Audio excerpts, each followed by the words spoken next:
کافی عرصہ پہلے کی بات ہے، ایک لڑکی جس کا نام تبسم تھا، اس کی شادی ہوئی۔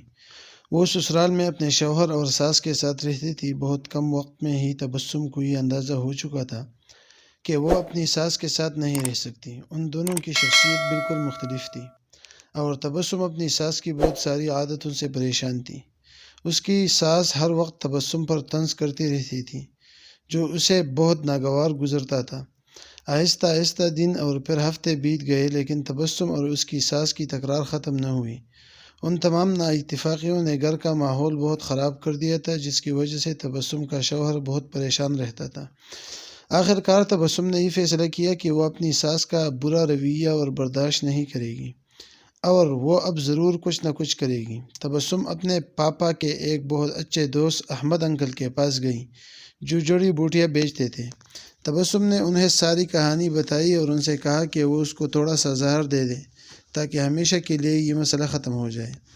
احمد انکل نے تھوڑی دیر کے لیے کچھ سوچا اور پھر کہا کہ تبسم، میں اس مسئلے کو حل کرنے میں تمہاری مدد کروں گا، لیکن تمہیں ویسا ہی کرنا ہوگا جیسا میں تمہیں کہوں گا۔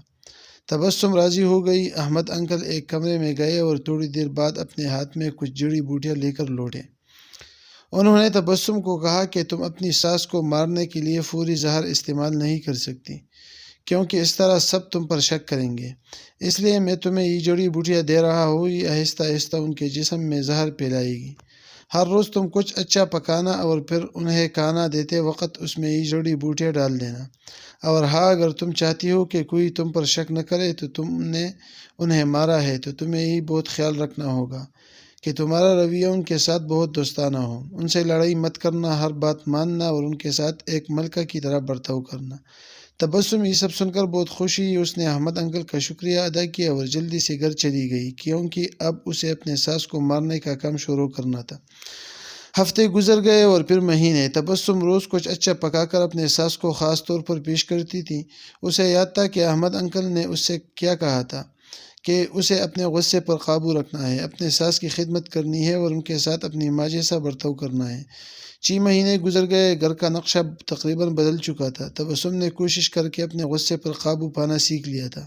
اب اکثر وہ اپنی ساس کی باتوں پر ناراض اور غصہ نہ ہوتی۔ 6 ماہ میں ایک بار بھی اس کا اپنے ساس سے جھگڑا نہیں ہوا تھا، اور اب اسے وہ بہت اچھے لگنے لگی تھی اور ان کے ساتھ رہنا بھی آسان لگنے لگا تھا۔ اس کی ساس کا رویہ بھی اس کے ساتھ بہت بدل گیا تھا، اور وہ بھی تبسم کو اپنی بیٹیوں کی طرح پیار کرنے لگی تھی۔ وہ اپنے سب ملنے والوں کے درمیان تبسم کی تعریفیں کرتی تھی۔ تبسم اور اس کی ساس دونوں اب ایک دوسرے کو ماں بیٹی کی طرح سمجھنے لگے تھے۔ تبسم کا شوہر بھی یہ سب دیکھ کر بہت خوش تھا۔ ایک دن تبسم پھر احمد انکل کے پاس آئی، ان سے کہنے لگی کہ آپ مجھے طریقہ بتائیں کہ کیسے میں اپنے ساس کو اس زہر سے بچاؤں جو میں نے انہیں دیا ہے۔ وہ بہت بدل گئی ہے، میں ان سے بہت پیار کرتی ہوں اور میں نہیں چاہتی کہ وہ اس زہر کی وجہ سے مر جائے جو میں نے انہیں دیا ہے۔ احمد انکل مسکرائے اور کہنے لگے کہ تمہیں ڈرنے کی ضرورت نہیں، میں نے تمہیں زہر نہیں دیا تھا، بلکہ جو جڑی بوٹیاں میں نے تمہیں دی تھیں وہ وٹامن کی تھیں تاکہ ان کی صحت بہتر ہو جائے۔ زہر صرف تمہارے دماغ میں اور تمہارے رویے میں تھا، لیکن وہ سب تم نے اپنے پیار سے ختم کر دیا ہے۔ اگر ہم اپنے رویوں، اخلاق اور سوچ کو درست کر لیں تو کئی پریشانیوں، بدگمانیوں اور اپنے آپ پر یا کسی دوسرے پر ظلم و زیادتی کرنے سے بچ سکتے ہیں۔